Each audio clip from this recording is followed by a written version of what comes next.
Hi, good night, everyone, and welcome to Healthcare 2.0, a brand new series. We're trying to discuss healthcare issues in Trinidad and Tobago, and I'm joined tonight by Dr.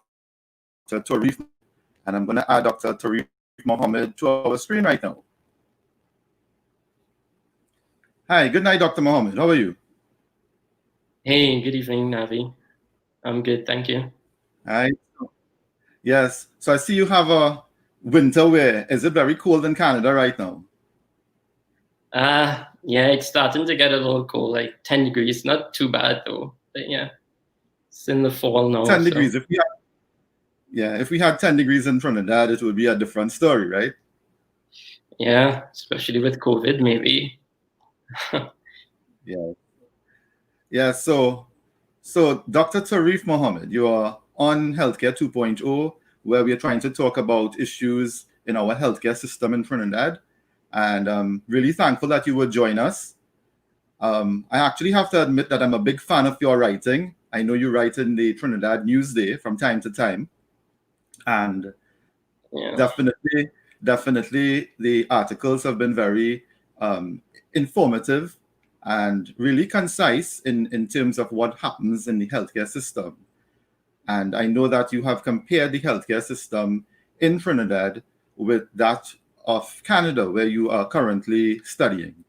So I'll just give our guests a brief moment, like in terms of you tell us who is Dr. Taureef Mohammed, tell us where you grew up, what schools you went to, and what you're currently studying. Yeah, so I mean, I grew up in Carney, Carney Village, which is a central part of Trinidad. Attended TML Primary School in St. Joseph, then went on to Hillview. I'm not sure which high school did you go to? I went to Naprima College in San Fernando. Okay. And TML San Fernando, and then Naprima College. Okay. And then after Hillview, I went on to do a degree in petroleum geoscience. Like most people out of high school, I was confused. I didn't know what to do. And it seemed like the most interesting thing at the time. And worked in the oil and gas sector for probably less than a year. Decided it wasn't for me. I watched a few episodes of House and was really fascinated by the scientific method, and just medicine appealed to me more in terms of, it was more people oriented. I liked the diagnostic process, and my brother at the time had already started medicine, so I was getting a sort of first-hand feel of what medical school was like. So I made the decision to start medicine when did I start medicine? I think 2012. At St. Augustine, Mount Hope campus. So I was in medical school from 2012 to 2017. Then I did my internship at Port of Spain General Hospital for 1 year, which was from 2017 to 2018. And then I had the honor of working as a house officer with Dr. Richard Poon King, who is a nephrologist in Trinidad. And I worked with him for about 8 months, during which I wrote my exams to come to Canada. And I guess I should say, I know in some of my writings I would compare, the Canadian health system with the Trinidad health system. And I don't want people to feel that, I had bad experiences during my medical school time, or even my medical training and internship. I mean, if I had to do it all over again, I'll come back to Trinidad and do medical school and do my internship and work with Dr. Richard Poon King after as a house officer. I'll do it the same way, because I think the experience was second to none. UWI does have a reputation with their medical school all over the world, Canada, including the US, the UK, Australia, New Zealand. It is known, and I'm not just saying this as a UE grad, but it is known that UWI medical graduates reach a certain standard, and they're expected to meet a certain standard, and they do have a reputation for training for good training in their medical school. So I have no regrets, and I'll do it again. Yes, very good.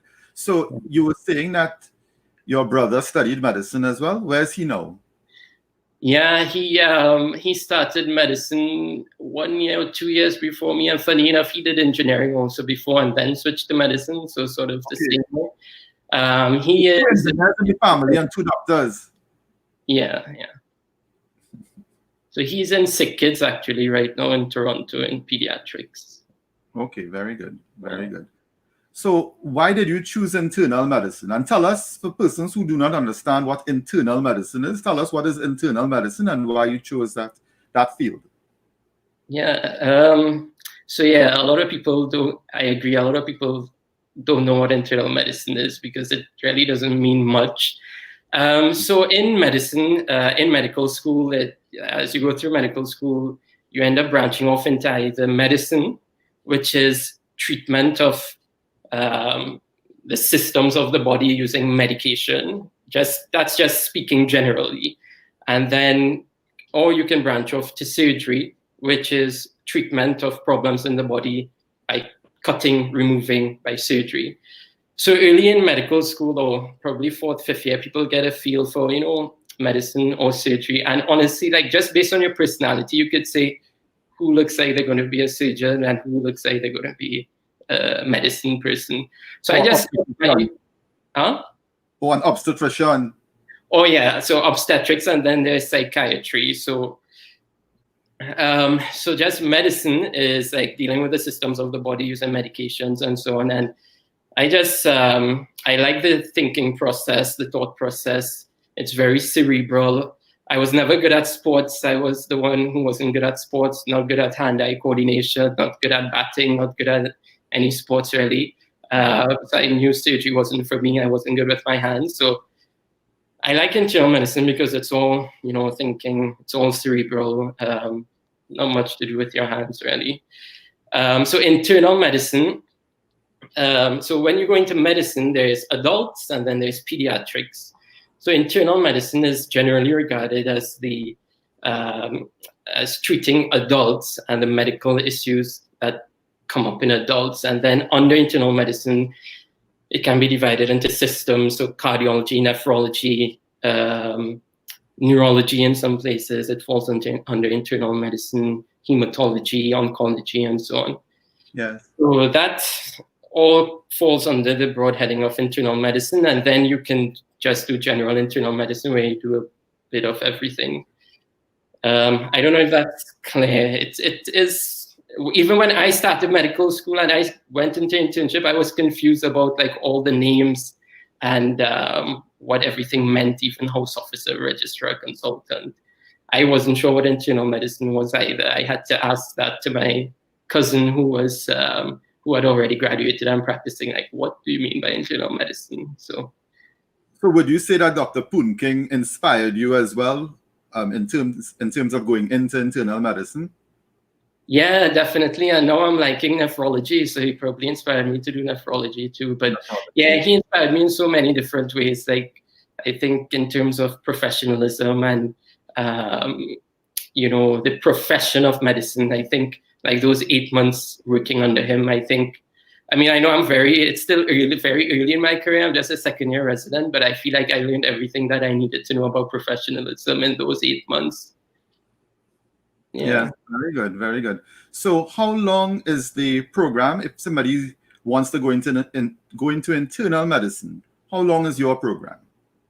So the program here in Western, which is a university in London, Ontario, in Canada, I'm glad that you're asking me this because every time something is posted up with me being a resident in Canada, a lot of people reach out to me to ask me about the process of moving from Trinidad to specializing. You have the opportunity now, so help them now. So the residency is internal medicine, and residency is basically, again, some people get confused when you say medical residency. The term was brought about, I think late in the 1800s, early 1900s by William Osler, who coined the term residency to describe medical graduates who wanted to specialize in a field of medicine, and they basically lived in the hospital to specialize. So they slept, they did call, they did everything, so they were called residents. So when you say you're in residency, that's what you're in. you're doing all the housework in the hospital in that specialty that you want to specialize in. So internal medicine residency in Canada is generally 3 years. In your third year, you can apply to match for a fellowship in one of those subspecialties, so hematology, nephrology, cardiology, or whatever.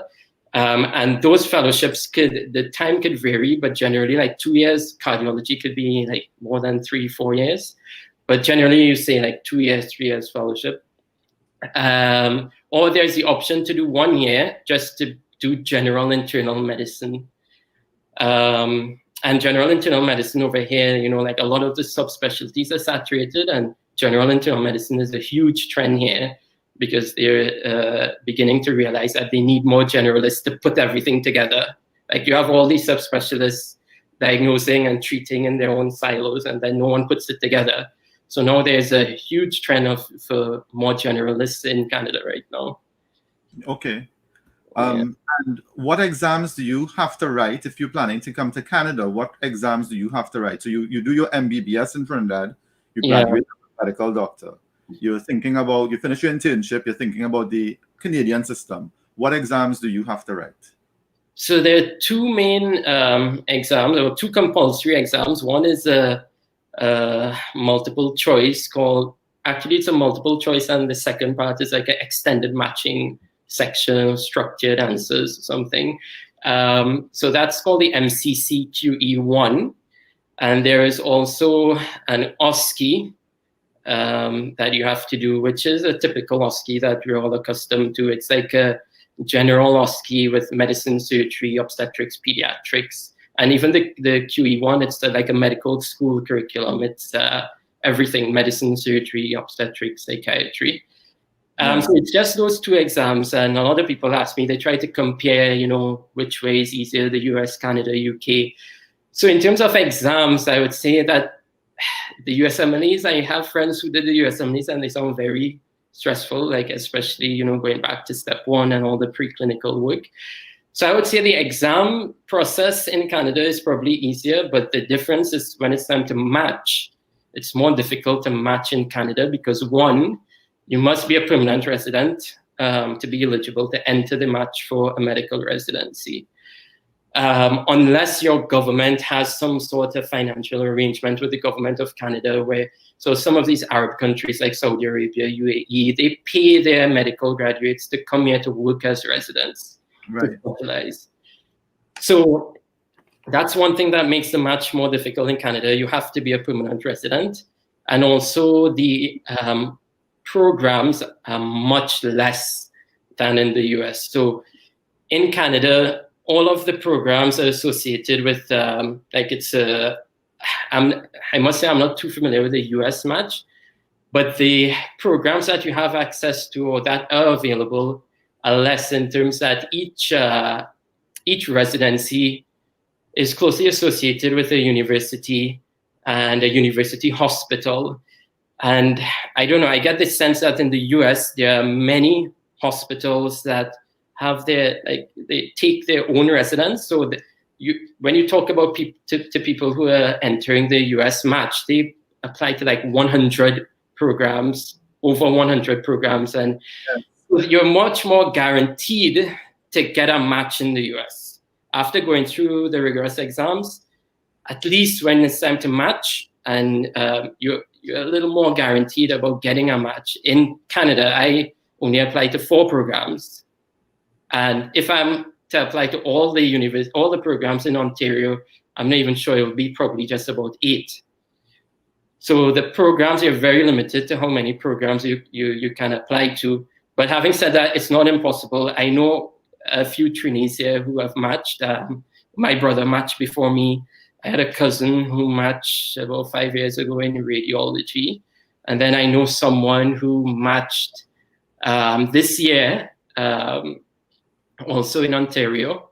And someone else, another Trinidadian, who matched together with me in 2018, 2019 into family medicine. So people definitely match.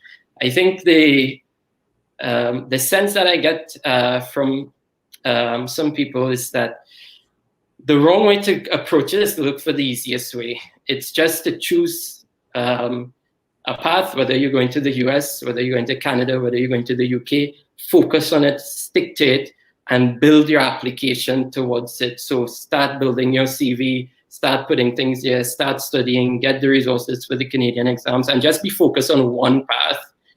Don't try to do like 3 paths at the same time. It's just, yeah. Yes. Now, you just spoke about a few Trinidadians who are in Canada. Now, when I graduated, it will give away my age right now, but when I graduated many years ago, about 20 years ago, many of my friends, they had applied to the UK. It was much easier at that time to go to the UK than to the US. I think it was accredited, right, by the council. Correct. Yeah. So many went to the UK, many have not returned. The same thing with many of my colleagues who had gone to the US and Canada. They ended up staying there, raised their families there. Now, what does that say about we educate people in Trinidad? Yes, it's good to go abroad and specialize, but what happens next? What happens next? We hear the term the brain drain. And I think it's real. It's a real phenomenon in terms of, as I said, in my class, many persons went abroad. They did not return. What's your experience so far in terms of Trinidadians who who have gone abroad, maybe done some excellent training in some excellent places? But what do you think? Are they going to come back home? Are you going to come back home? Yeah, home will always be home, and yeah, I'd like to come back home. To work. Yeah, to work and to live. I'll be here for like 5 years, 10 years minimum, because you have a return of service after you do your residency as an international medical graduate. So yeah, a lot of things could happen in 10 years, but yeah, my preference would be to come back home. Now, in the recent past, there have been people who have come here, trained, and returned home. Particularly in neurology. I know Dr. Sandy, who is a graduate of the DM Internal Medicine program. She came to Calgary, did a neurology fellowship, went back to Trinidad, and basically took the mantle of the internal medicine program in the university, at least the medical school program when I was there. She was the main person teaching us. She probably teach me the most that I know about internal medicine right now. There is a few other neurologists like Abhidesh Pandey, Nicholas Mirage. They came to Canada, they did their fellowship. They're now neurologists in Trinidad. I know Sick Kids in Toronto, they trained a few pediatricians. Right now, there is my brother, Dr. Kevin Dindial, who is a graduate of the DM Pediatrics program. I think he's doing hematology oncology under a partnership between Sick Kids and Trinidad. So, I'm not sure what his plan is, but I expect that he came here to train to give back to Trinidad in terms of his expertise after his training. But yeah, there have been people, I think, in the past, like probably when you graduated, and even further back than that, who left Trinidad, came to Canada for better opportunities, and they ended up staying. And I think that has to do also with the how receptive the healthcare system is in Trinidad. If they're open to, continuous development, if they're open to people coming back home and making positive changes. And I just get the sense that I think I read an article or an opinion piece by a doctor who had left, and he wrote an opinion piece, and it was very, he was very sincere in what he said in terms of how receptive people are to, doctors who would have left Trinidad to train abroad and want to help and want to come back and do things. And the system is still stuck in like decades ago. So, this person trained, came to Canada or went to the US or the UK, developed all these expertise. And then when they want to give back, the system hasn't moved with them. Now, having said that, there are remarkable people who went back to Trinidad and did things. So like Professor Dan in surgery, went to the States, came back, and did groundbreaking work in laparoscopic surgery. On an individual level, there have been great accomplishments, and you can call people names, and for definitely they have punched way above the rest in terms of what they were able to come back and do in Trinidad. But as a system, generally, the system itself hasn't evolved to receive people who would have trained abroad in a developed country. I think that's the whole problem.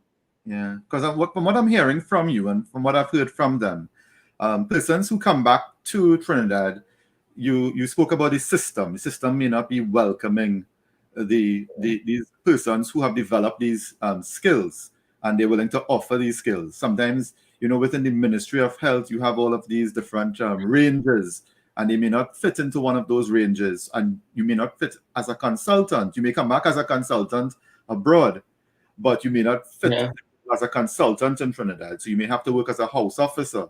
And for some doctors, they would feel that, they're being demoted. They come into a position where they're being at a lower level. Right. But of course, as other persons, you have to be a pioneer sometimes, and you have to, really stand your ground, I think.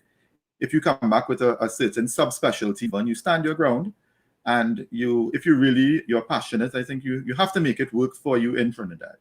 Yeah, and people have definitely done that. There are many examples, as I said. Yeah, I agree.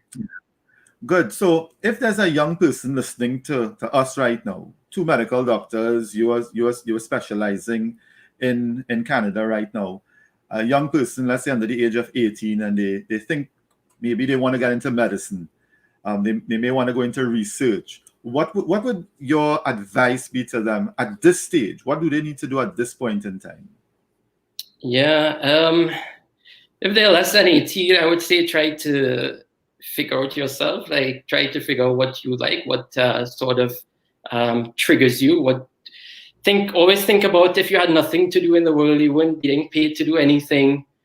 What would you like to do? And if it is that there is something that you think about that you can make a career out of it, go for it. I think if you're less than 18 years old, I would advise them not to rush into medicine. People get into medicine for all sorts of different reasons. There's doctor before your name. For some strange reason, people think there's a lot of money in medicine. Very yeah, there is this sort of status that goes with being a doctor, and people go for that.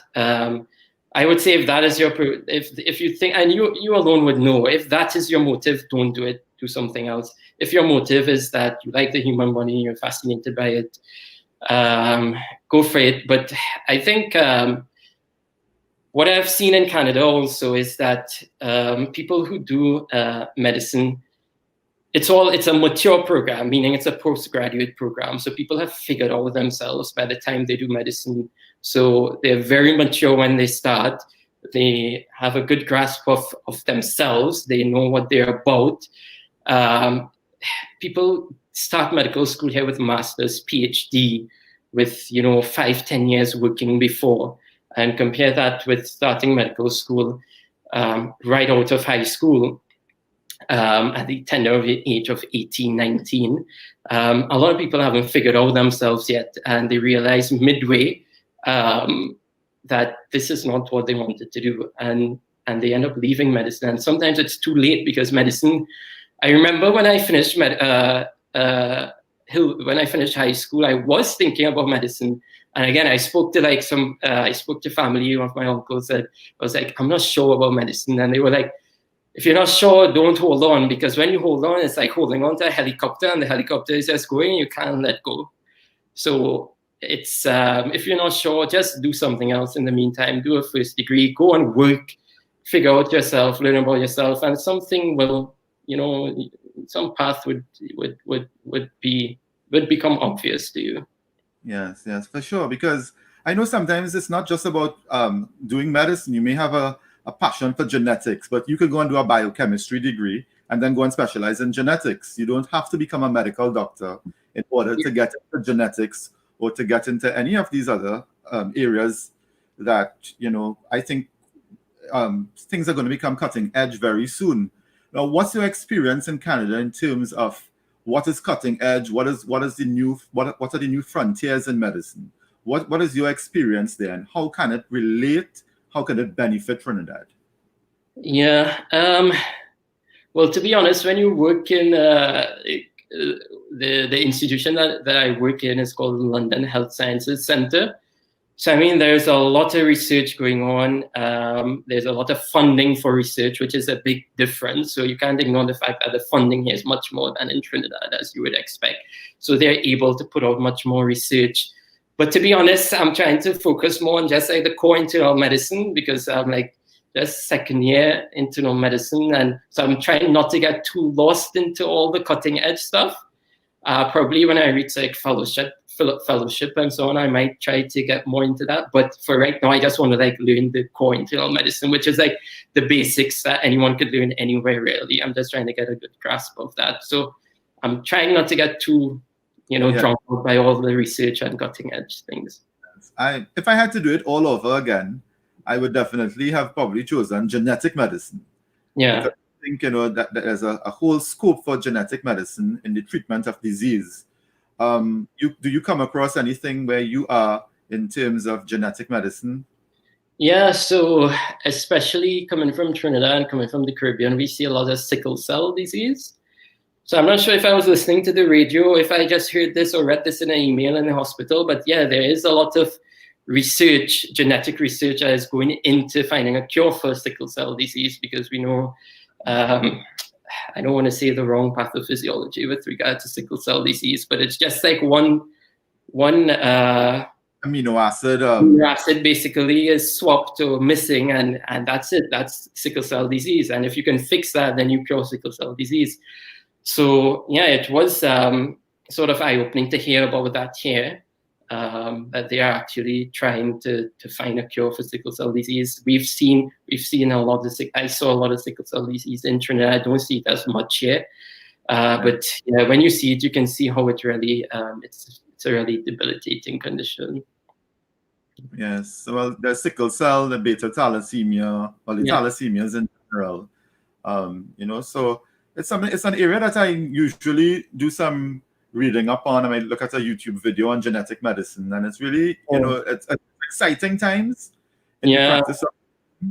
I'm not too sure when we're going to reach that stage in Trinidad, but it's something to definitely keep your eyes open, and a lot of ethical issues involved in genetics too, like genetic engineering and all that. So that's right. Yeah. So tell us about your experience as a house officer or as an intern in Trinidad. You finished your medical school, you went on to internship. Some of the experiences that you encountered on the wards with your patients, with the healthcare system. So tell us some of that. Yeah. So again, I just want to say too, when I'm talking about the experiences during internship, I had really good experiences, and I don't want people to think that all my experiences were bad, because that's what I probably sort of wrote about in my articles to make the point that I wanted to make. But yeah, I had a lot of great experiences. I think in all the chaos, there was a lot of fun in a weird way. As I said, the medical school training and the bedside training that we got in internship and during medical school, there's a great emphasis still on bedside teaching in Trinidad and during internship. And I think for me, I'm very grateful for having gotten that, because to be honest, I don't see that emphasis much here.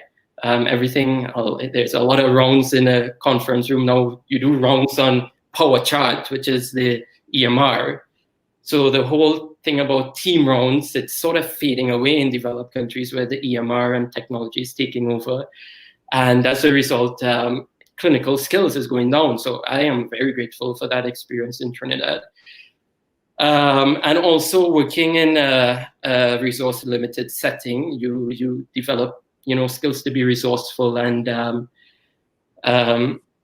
although it's probably not good for the patient, it's good for training in terms of you become resourceful, you learn to improvise, you have an idea of the urgency of ordering certain investigations, the costs, and whether you really need it.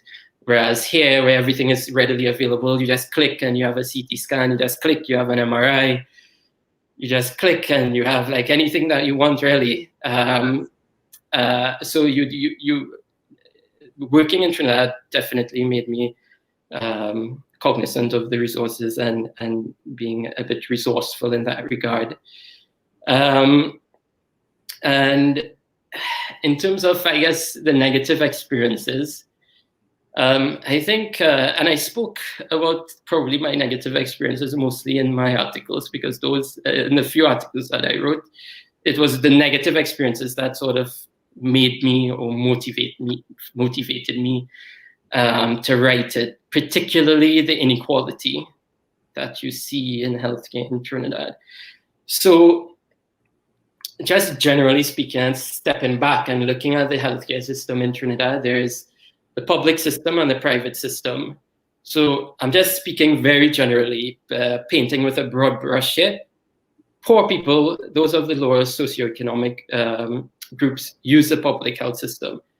Wealthy people use the private healthcare system.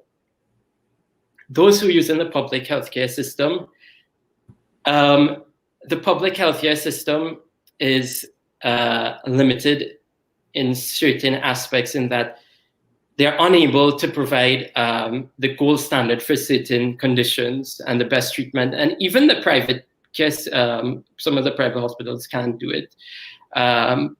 For example, I spoke in one of the articles about someone going in with a heart attack, which is probably one of the most common presentations in an emergency room, one of the leading causes of death worldwide, cardiovascular disease. Someone goes with a heart attack to emergency department, whether it's Port of Spain, San Fernando. The gold standard here, or in places that have the ability, is immediate angiogram, PCI, which is, you send a catheter up to the heart, you break up the clot, and you reperfuse the coronary artery. So that's the gold standard. Now, someone using the public healthcare system doesn't have access to that. We have one Cath Lab for the entire public healthcare system. When I left, it was manned by 2 interventional cardiologists, which I cannot get my head around to this day. How, first of all, in the entire southern half of Trinidad, we don't even have a public Cath Lab for these patients who present with heart attacks. Like, I just can't. I don't understand how someone doesn't see it as a matter of urgency to fix that. And is it difficult to fix? Do you need to build an entire hospital? No, you just need to build a Cath Lab and hire interventional cardiologists, or 2 or 3, and have them man it. So I don't understand how we can't fix that. But anyway, I was talking about the inequality. So the point is that someone who's poor does not have access to the best medical care in Trinidad with regard to speaking specifically about heart disease. Someone who is rich, they have a heart attack, they go to St. Clair, they go to, I don't know why I'm saying names of hospitals, I probably shouldn't, or they go to one of these private hospitals and they get an angiogram, cardiac catheterization in a relatively a reasonable time frame. Way better than the public healthcare system, where they're treated with medical treatment and they may get a referral to go to the Cath Lab in Mount Hope to get intervention at some later down the road. So definitely being poor in Trinidad robs you of the best medical care. So healthcare in Trinidad it's unequal, it's unfair, it's unjust. And it goes down to the conscience of our nation, the values that we regard as important. Are we satisfied with that fact? And that's a fact. You don't need research. You don't need data to tell you that that's happening. It happens every day in the emergency rooms, and it's a fact. And are we satisfied with that? That people who are poor in Trinidad do not have access to the best healthcare, or that Trinidad can offer. And yeah, we shouldn't think that,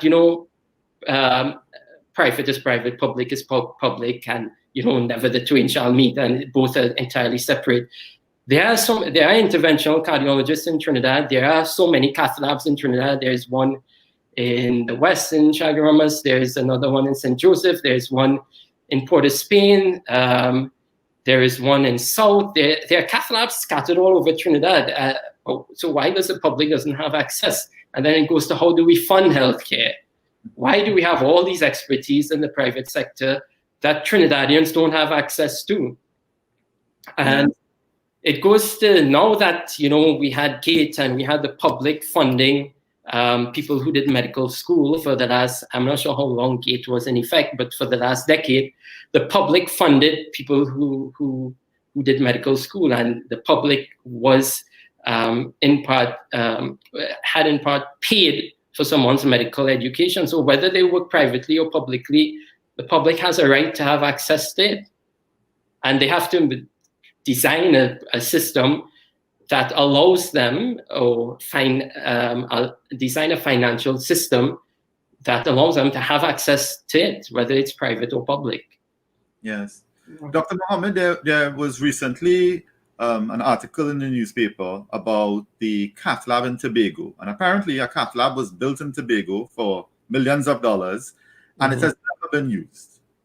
So Tobagonian patients with cardiac issues have to be brought to Trinidad into the public system, which you have just described as being somewhat ineffective at dealing with a heart attack. And I find that very astonishing that in Tobago, we have a situation where there's a Cath Lab and there's no one running the Cath Lab. So it kind of draws to the point in terms of how are we running the healthcare system. And the other point that you raised about the public-private relationship, many years ago, they started the Expanded Patient Program, the EPP. Yeah. And that was to try to clear the backlog of surgical cases, for example, in terms of hernia patients, gallbladder removal, cataract surgery. So they had that Expanded Patient Program. Now, if we were to use the Expanded Patient Program for cardiac issues, you talk about the cost. How costly is a intervention procedure when you have a heart attack? So I must admit that my idea of costs and finances and so on, I have no idea about those things, but I just know that something needs to be done. And I think it can't be that we can't afford it. It just can't be that. It can't be that money can be a problem. We've built so many hospitals. We've spent money in so many other things. To design a system to fund healthcare sustainably shouldn't be something that we can't afford. And I just want to go back to the point that you made about the Cath Lab in Tobago not being used. Again, it comes down to why do we build things in the health system? Because we had a hospital being built, Couva Hospital, that wasn't being used for years, right? Until COVID happened. Why do we build things, or what inspires action in the healthcare system?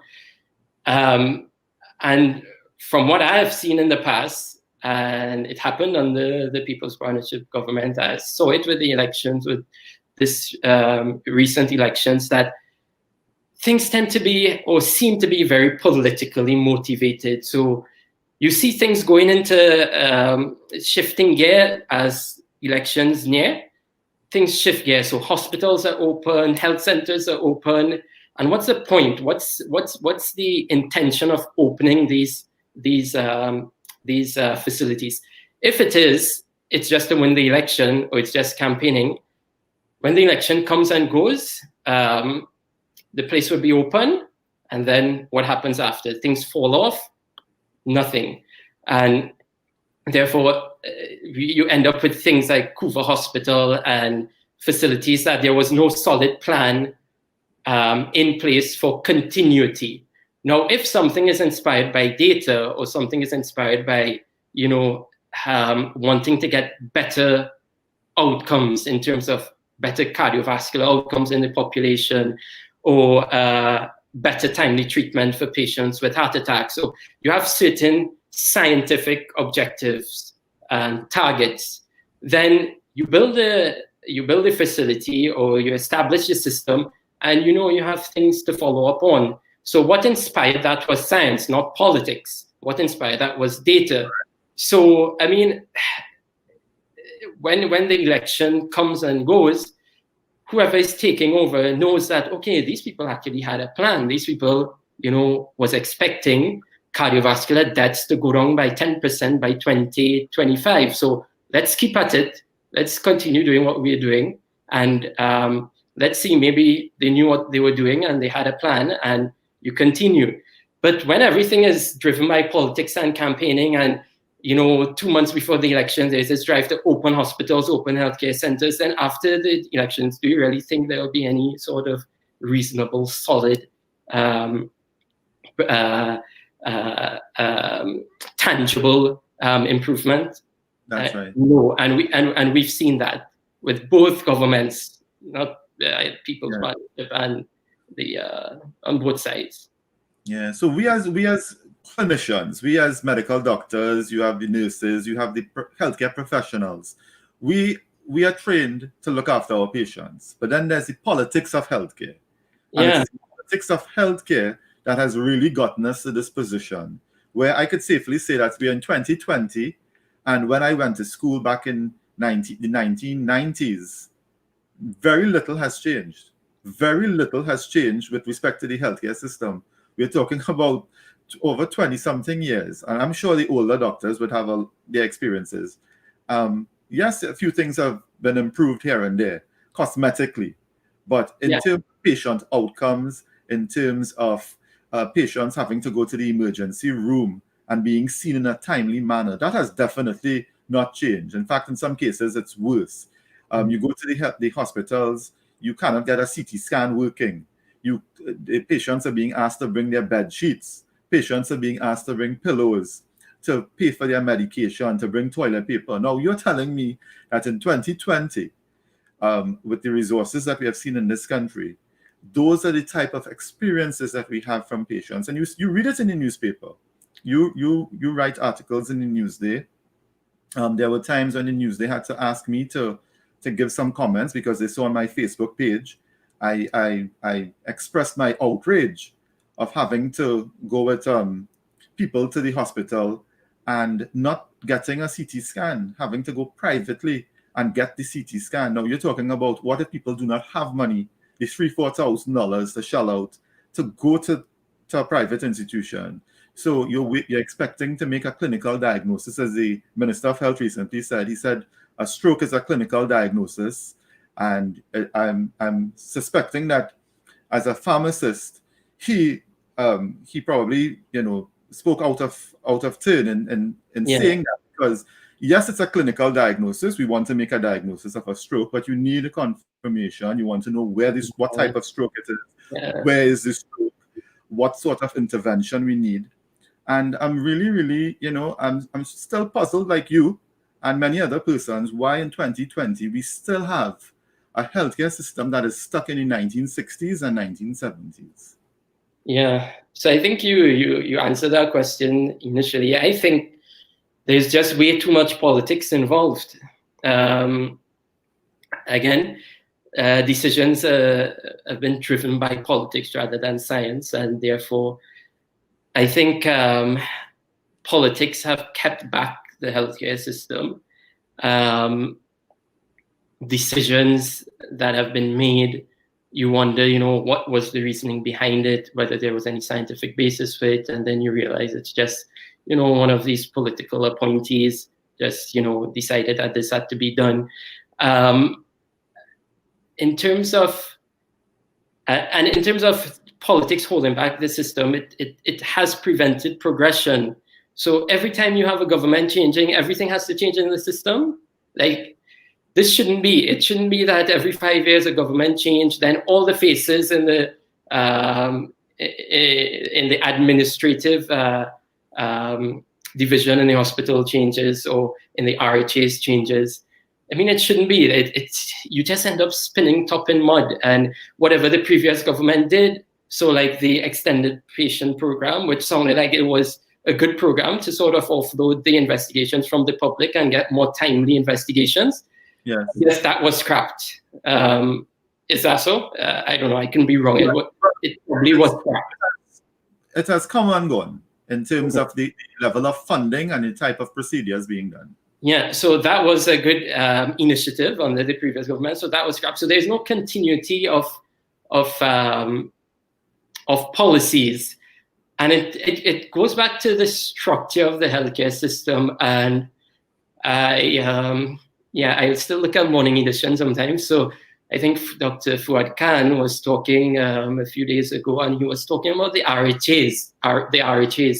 And I don't know, you've been more in administration in the public healthcare system. Like, what's the role of the RHA? Because to me, like for me, at the outset, and this is very pessimistic thinking and very negative thinking, but let's just assume the worst. So it's okay. You're worse off. You're better off assuming the worst when it comes to politics than assuming the best. So let's assume the RHAs seem to me like organizations that are comprised of political appointees, and whether they have the healthcare professionals' interest in mind or the patient interest. Yeah, of course, yes, everyone would say patient care is first and foremost. Of course, that's a slogan. Everyone says it. But when you have political appointees having so much control and so much control to the extent that they're micromanaging like a hospital operation, I don't know if it's healthy for the system and for patient care and for healthcare and for progression. And what these RHAs to me have resulted in is that you have a lot of politicians or political appointees in every nook and cranny of the healthcare system that create a web of bureaucracy, opportunity for corruption. And not that I want to accuse anybody of corruption. I'm not saying that. I'm just speaking generally. But this is what it has created, or this is what has resulted. And I think that has a lot to do with the healthcare system being held back or being stifled in a sense of just moving forward. I don't know, what are your thoughts? That's just my thinking aloud. Again.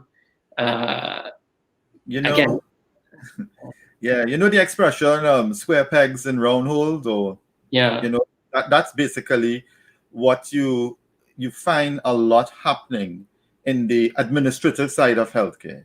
So, we spoke about the politics of healthcare, and there is the administration of healthcare, the RHAs, and that has really become a sort of stumbling block to a large extent in terms of delivery of care, because I have colleagues who work at the NHS in the UK. London has 1.3 million persons. They have one body to run healthcare. Mm-hmm. We have a similar size population, 1.4 people, and we have 5 RHAs. Yeah. With their own board, each with their own CEO, their own 28 managers, 28 managers in each RHA. I was thinking like just 5 or 10 people around the table, 28. Okay. So you have all these managers, and then you have all these people under the managers, and then of course you have a lot of staff. It's very top heavy in the RHA system, and you have administrators making decisions that clinicians should be making in terms of the type of equipment. And I can tell you from personal experience, about 20 years ago, when I worked because my first degree was in dentistry, so I worked as a house officer in the maxillofacial department. Mm-hmm. We had to order plates. These plates in case of jaw fractures, so you can put a plate on the mandible or the maxilla. So we put in an order. We looked at the catalog, and my senior, we put in a request to the RHA, and lo and behold, they sent us orthopedic plates that bone surgeons use in the feet. And they said, could you all cut these things to make it work? Because we don't want to buy these new type of plates that you all sent us. So you had administrators telling the clinicians what it is we should use in our patient management. And that struck me 20 years ago, 20 plus years ago. And I think it still happens to a large extent today that we do not have clinicians, our senior doctors who may want certain things done. They're not the ones at the end of the day doing the procurement, getting the type of equipment. It's whatever is cheapest on the market. I suspect the administrators go and they buy it. There's their procurement process. But even in that procurement process, I'm sure there are many things that they look at that may not necessarily be what the clinicians want in the best interest of their patients.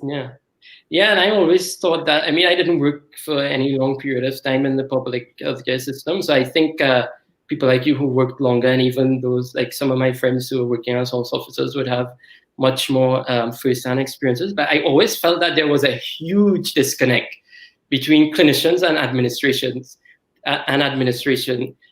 to the extent that I thought, like, do they have any clue about what we are doing on the ward? And the disconnect also extended to communication. Like, I don't know if things have changed, but when I worked in the public healthcare system, we didn't even have an email as an employee of the Ministry of Health, working as an intern in Port of Spain General Hospital. I didn't even have a work email. I'm not even sure if house officers have a work email for the Ministry of Health or the RHA or whoever to communicate with you on updates, on changes, on things that they're trying to do. I expect that might be even of utmost importance right now with COVID and things changing almost on a daily basis. I'm not sure if they have a better communication, but yeah, I always felt that there was this huge disconnect between administration and the clinicians or the frontline workers on the ward. And I think that has to do also with the rotating thing. Like every 5 years, you have a new bunch of administrators, a new bunch of faces who don't know about healthcare, and they're learning about healthcare. They don't know about the intricacies of healthcare, what is being done on the ward. So they start learning about it on the job, and then by the time they get accustomed, well, new government ship out, pack out, new people in, and then same thing happens again. Yeah, every 5 to 10 years, some administration would have a committee set up to look into healthcare, and this has been going on for many, many years. The last committee being headed by Dr. Welch in 2015. The Prime Minister, Dr. Rowley, he appointed Dr. Welch and a committee to look into healthcare. So I think they spent some months, and then they published a report. The report took a while before it reached the public domain. Yeah. And in that report, they made a series of recommendations. They interviewed doctors, they interviewed the administrators, they interviewed a lot of people. And I am yet to see any one recommendation really implemented from that report, because there were vacancies that needed to be filled. There was processes that needed to be fixed. There was so many different aspects of that report that you and I could relate to. And I hope you can go online, get a copy of the Welch report on healthcare. I'm sure you probably read it. If not, I encourage many doctors to read the Welch report. And it's exactly what the Gafoor Commission about a decade previously said. And before the Gafoor Commission, there was another commission on healthcare. And all of the recommendations that have been made from the last 20, 30 years have really fallen and not been implemented. And I really wonder if the bureaucrats, the administrators, they actually read these things and see the need to change. Yeah. I think in terms of reports and commissions, like we do way too many of that in Trinidad. We are experts at having commissions and producing a report, and nothing comes out of the report. And you quoted those reports, Dr. Welch's report, Gafoor's report. I haven't read any of them. The only report that I read was the FAST report, which was actually written by Dr. David Piku, who was the head of the committee that conceptualized the Eric Williams Medical Sciences Complex. So that was the only report that I have read. But that was just more medical education and what they had in their mind about establishing a medical school in Trinidad. But yeah, I think we've done way too many reports, way too many commissions. I think we know what needs to be done, but there's no one who seems to want to do it. And I think you shared a couple of weeks ago, you shared, I think, a Guardian article where Minister Dayal Singh was quoted in 2018 as saying that he wanted, or the government was going to try to establish a national health insurance plan, which we all know is what is needed to fund and to reform healthcare in terms of how it is funded and delivered. That is really the answer, I think. And I mean, from Minister Dayal Singh's comment in that report, he seemed to agree to. He said he wanted to do it. I don't know if in this budget, I didn't listen to the budget. All I listened was that morning edition with Dr. Fuad Khan and Fitzgerald Hines. But I don't know if they mentioned anything about the health insurance plan in that budget. I think I saw a Facebook thread, I think on Nations First, where a few people were commenting on everything that was said before about having a national health insurance plan. And it's been talked about a lot. I'm sure reports have been written about it, but where is it? I don't know. And who has to implement it? I mean, that's something that has to come from the government, from Parliament. Unless there's someone who's committed to do that and is brave enough to sort of reform healthcare and shake up healthcare and do what needs to be done, then things aren't going to change. Yeah.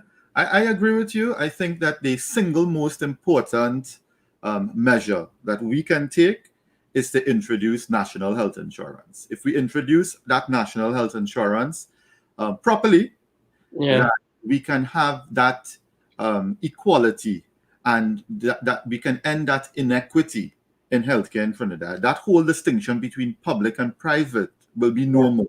There will be one healthcare system that provides a certain service, a certain amount of access to our patients, and that the ability to pay would be answered by the whole issue of national health insurance. And I really think that it has been delayed for a very long time. And I your voice is one amongst many. I hope you keep on writing about it, commenting about it, because we have to. I think we really have to, as doctors in the system, we need to really tell the government, look, it's time that they need to look at this national health insurance and let's try and fix healthcare once and for all. Yeah, and I think, healthcare is difficult. We know, providing healthcare is complex. We've seen it. I mean, Canada has a universal health insurance plan, and the Canadian health system isn't perfect. My uncle was telling me that the healthcare system in Canada works for you in acute conditions. If you have an acute heart attack, you have a stroke, you have an acute problem, you're going to get the best care. But if you have to have a hip surgery or you have to have a knee replacement, you're going to have to wait some time, longer than you'll have to wait in the US. And that's just something that they're willing to accept to make the system equal. Now, establishing the national health insurance, also money is needed, funding is needed. And, Trinidad is an oil and gas country, but, the treasury isn't a bottomless pit, right? It is reasonable to think that if you want to implement a national health insurance system and you want sort of first-class healthcare available to everyone, then the public will have to pay more in taxes. Like, there's no way around it. And tax revenue would have to be something that's taken seriously. And this whole NIS that people pay right now, which is really, I don't know, I did the calculation for one of the columns before, but I can't remember the exact numbers. it's really nothing compared to, like, say, what someone pays here in Canada for taxes, which go towards the healthcare system. So it has to be expected that the public would have to sort of put out in terms of, more taxes and so on. But it depends on what our priorities are. It's not fair to raise taxes and then someone can get treatment for a heart attack, which is like one of the most common presentations in an emergency room, something that should just be bread and butter. Yes, I agree with you. Doc, we have we were supposed to do this for 1 hour, but we are definitely gone over time. Do you want to go until 30 minutes past the hour? Yeah, so whatever. It's coming in from Barbados, and persons are saying thank you very much. So, we are getting persons to interact and engage with us, because I think it's very important that the call for a reform in the healthcare system cannot just come from doctors or nurses or the unions. It is from the ground. People must demand, regardless of your political persuasion, people must demand that better healthcare system, because I think we all are faced with the burdens. We're all faced with the challenges at the end of the day. So I think it's something that everyone needs to really unify and tell the government, look, we need this reform in the healthcare service. Yeah, and I agree. I think in terms of how we go about getting these things done, it's all about advocacy, and the drive has to come from the public. So in terms of, we had elections recently, we had campaigning, and the discourse on the platforms was like there was nothing of substance.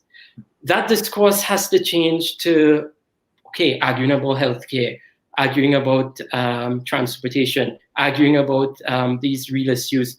Forget about the pecan, the old talk, and that discussion would go that direction when the public starts to go that direction. Because when the public start to respond and start to ask questions, start to demand of politicians to answer those questions and to address those issues, then the discourse would go that way. I mean, something that I still think about is that, in Trinidad or in the public, people protest for all sorts of things. You protest for water, you protest for wages, you protest for, like, if your road is bad. But, like, no one ever protests about healthcare. Like, why do we not see demonstrations about, we want better healthcare, or we want, or we have a right to get the best healthcare that couldn't be offered in Trinidad, whether it's being offered privately or publicly. It's our right to have access to that. You don't really see any sort of public protest. I don't know why.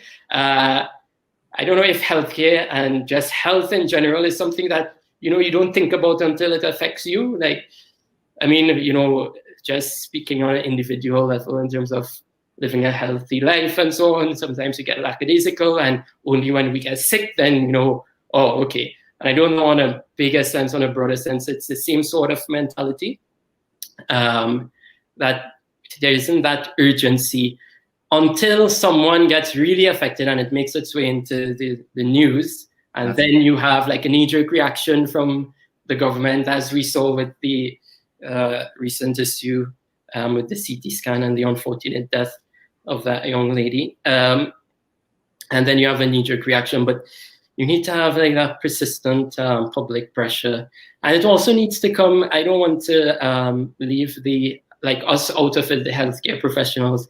It also needs to come from us. And I think, talking from a doctor point of view in the medical profession, I think we need to be a bit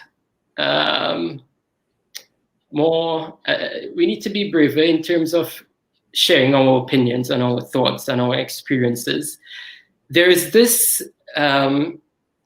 concept for those working in the healthcare system that, patient confidentiality and all of that, and they skew that into a black box where everything is, don't say anything. don't say anything about that. Don't have any comment to make. You shouldn't have any thoughts or feelings.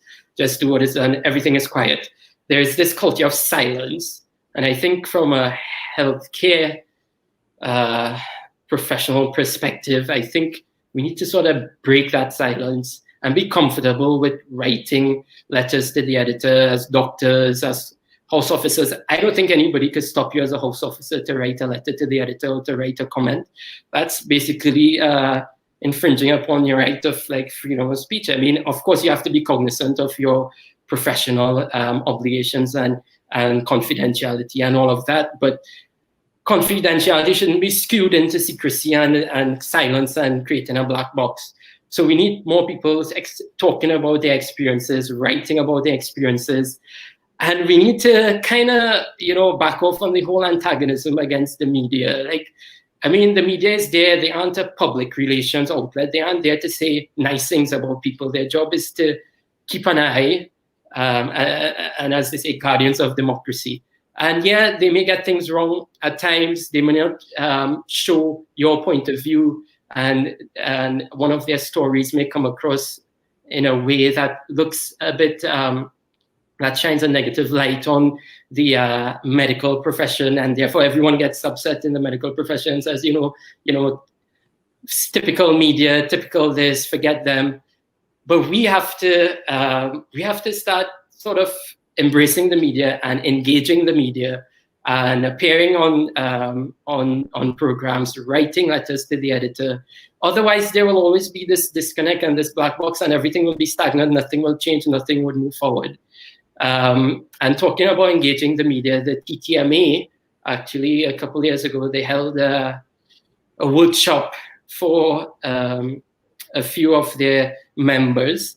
And I had attended, and the workshop was conducted by Oren Gordon, who I think at the time was the editor of The Guardian, and he made a statement that stuck with me. When it comes to the media, you should feed the beast before the beast bites you, So feed the beast and don't let the beast wouldn't bite you. So feed the media, give them articles. When they call for suggestions, talk to them, of course, within your limits of your qualifications and your position, and be a bit and engage them, and start and just create a much more open, comfortable environment to show thoughts, to share ideas, to share criticisms. This whole this thing about you can't ask questions, you should be quiet and silent and not talk about things happening in the hospital.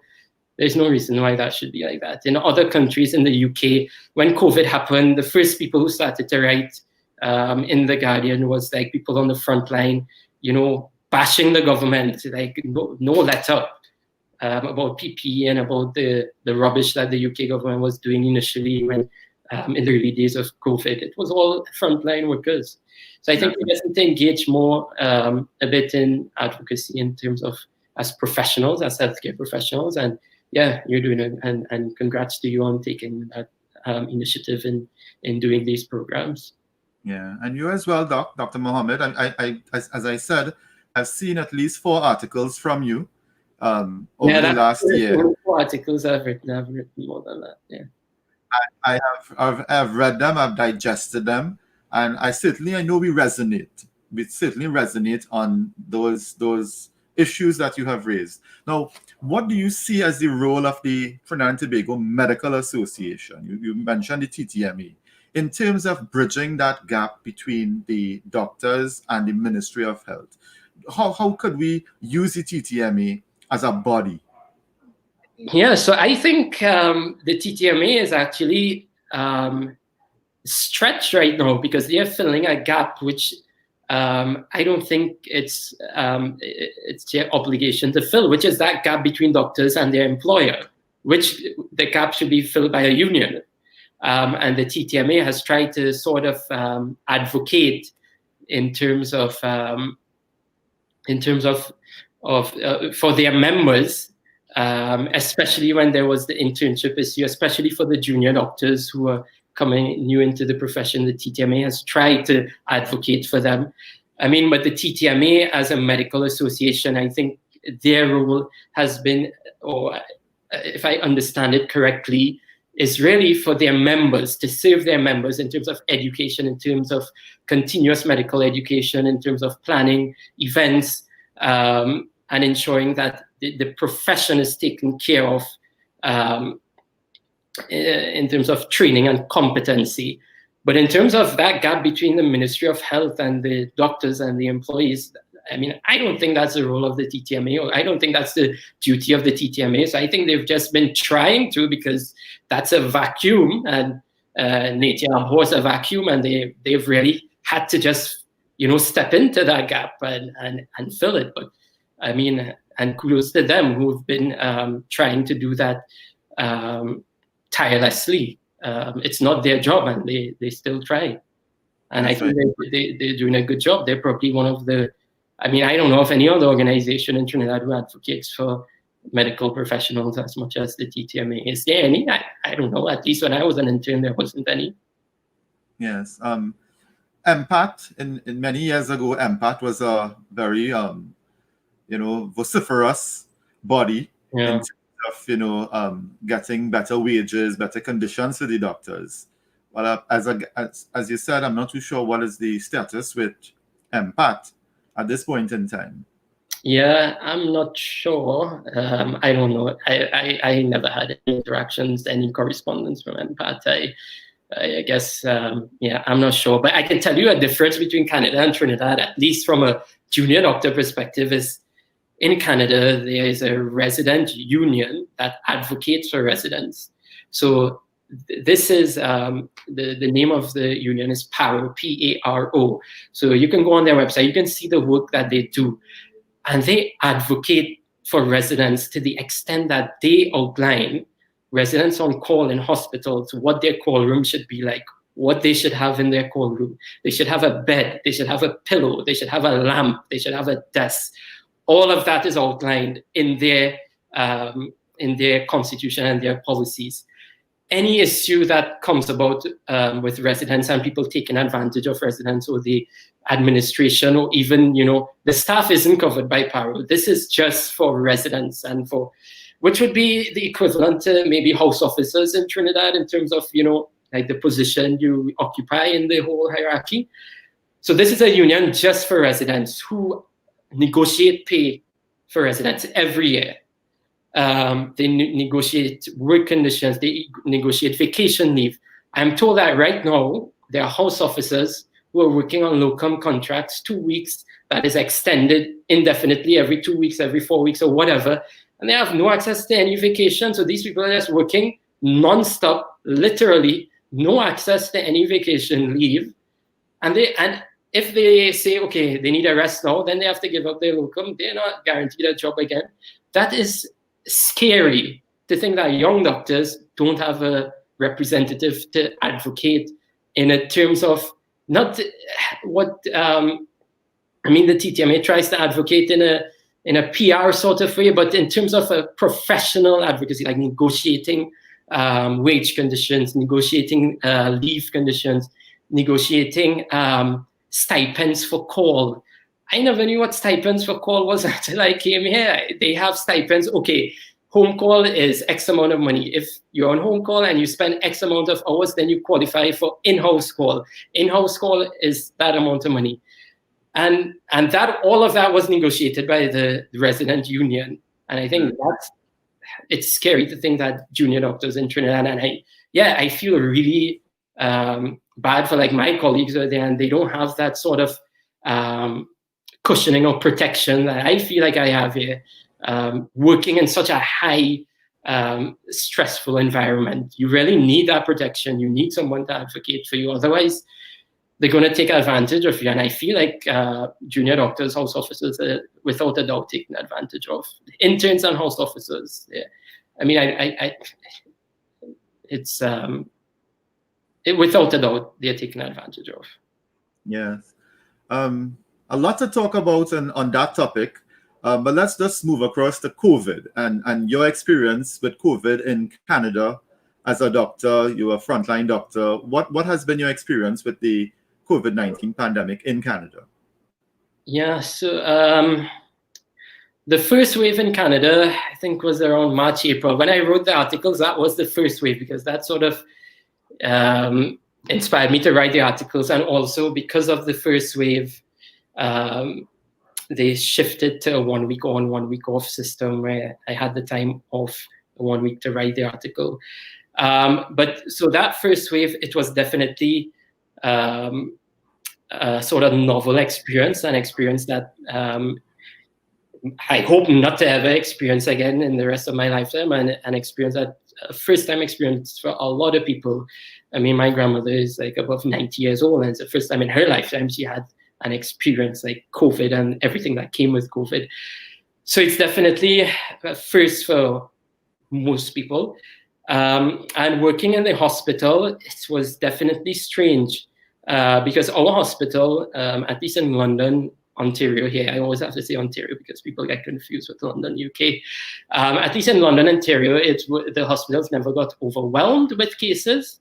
Like there wasn't that surge of admissions. There was a time when there was a peak, but I don't think we were ever overwhelmed to the extent that we didn't have enough ventilators, enough ICU beds, and so on. I think the strangeness of the hospital was just in all the new procedures. You know, like I've never worn like regular clothes to work since COVID started. You just wear scrubs. The whole idea of masking permanently, the whole idea of hygiene, hand hygiene, which should have been something that doesn't change whether COVID or not, because it's so important. But you know, hand sanitizers all over. And the biggest thing for me as a junior working in the hospital was just how there was an eerie feeling to the corridors of the hospital. It was quiet. It felt like haunted. There was not this busy traffic of visitors. And still, I don't think there's strict visitor regulations right now, but in the first wave, there was no visitors. So there was this eerie feeling. The hospital felt really quiet, empty. There was this challenge of dealing with patients and having to communicate with their families in terms of updates, you know. And it was, I can't imagine how terrible it was for patients at that time, whether they had COVID or not, being in the hospital. Some of them being diagnosed with serious illnesses and not being able to see their family because visitors weren't allowed. I can't imagine what that was like for them. The hospital eventually developed virtual visits where they provided iPads for patients. But that was difficult, I'm sure, for the patients, and it was strange for us. I spent probably just 1 month on respirology, which is the service that dealt with COVID admissions. And they had a separate team for COVID, a separate team for just respiratory disorders. So a few calls I had covered the COVID unit. And yeah, in the early days, especially in the first wave, when no one wasn't sure about, you know, the pathophysiology, the outcomes, the prognosis, it was definitely a bit nerve-wracking to go in, especially, you know, accustomed donning and doffing all this PPE, and you wonder if you're doing it properly because you've now started to do it regularly, and you wonder if you make a mistake and you touch your eye by mistake. And thankfully, I live alone, so I didn't have that worry about, you know, coming home and passing on anything to any family relative. So that was okay. But yeah, it was definitely a new, different experience.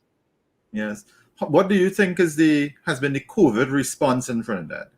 I know you did write an article about certain concerns you had, but what do you think has been the COVID response by our government?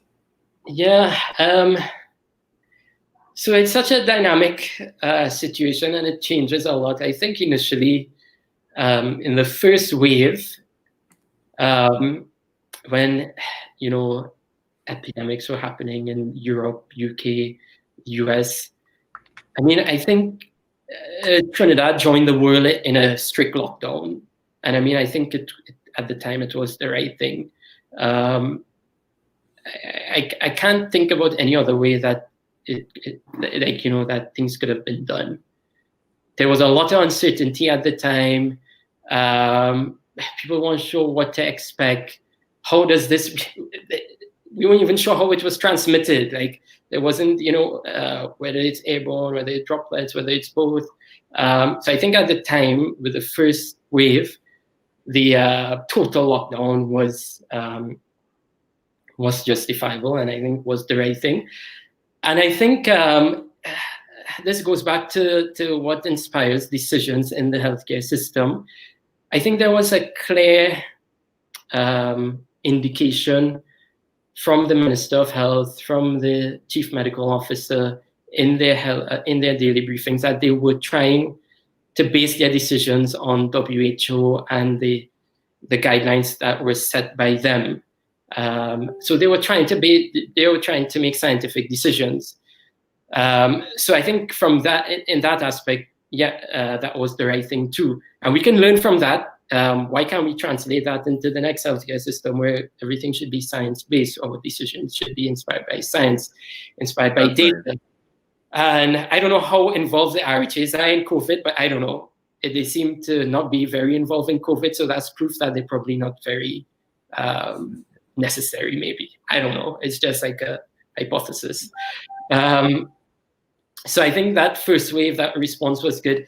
I mean, the response, the trend of COVID in Trinidad wasn't really like first wave, second wave. I think it was just the cases just started creeping up, and people suspected that there were community spread. It was just testing started to be ramped up. They started to detect more. The numbers started going up. And correct me if I'm wrong. I'm not like following up the numbers daily, but it's now going back down. Is that so? Oh. I'm not sure from the sense that I get online. Yes, the number of cases are going down. Yeah, so I think now, I mean, we're well into the pandemic, and a lot of countries have established certain protocols of returning to a new normal while ensuring that the economy or people's livelihood doesn't suffer. And I think there are a lot of models, a lot of examples out there that we can use in Trinidad to follow, to try and prevent having to go back into that strict lockdown, which I don't think any country is prepared to go back to be honest. Like the second waves are happening in Italy, in France. Canada announced their second wave a couple of weeks ago. And I don't get the sense from any of these countries that they have any intention of returning to that strict lockdown in March, April. So, I mean, I think it's so far, I mean, the government, I think from my point of view, living in Canada, I mean, I'm not seeing firsthand. You can give your point of view also. I think they've done a reasonable job. Yes. I know in the early days, there was the whole question of not enough testing being done. Yeah. That many of us had. I did go on Facebook on a daily basis trying to ask how many tests we are doing. Then they came up with those daily bulletins. And in the daily bulletins, there were some questions being raised about the number of positive cases and the number of tests being done and repeat tests and all of that. And then they clarified it. So it took about a month for them to clarify the whole issue. Then I think we waited too long to really do testing. But ramped up the testing, we started to see the cases. So if you don't test, you will not know if you have positive cases, right? So they did ramp up the testing, and we did start to see a rise, a peak. I know our colleague, Dr. Hines, Avery Hines, he would come and talk as an epidemiologist about the trends in what we were seeing. I think that, the whole issue of testing was important, and I think that they were very good in their communication to the public. At least there's one thing that we could say about the Ministry of Health's response, is that the issue of mask, social distancing, the personal hygiene, all these things definitely is something that was a positive from the Ministry of Health. Yeah, and I mean, my comments are really just based on what I observe in Canada.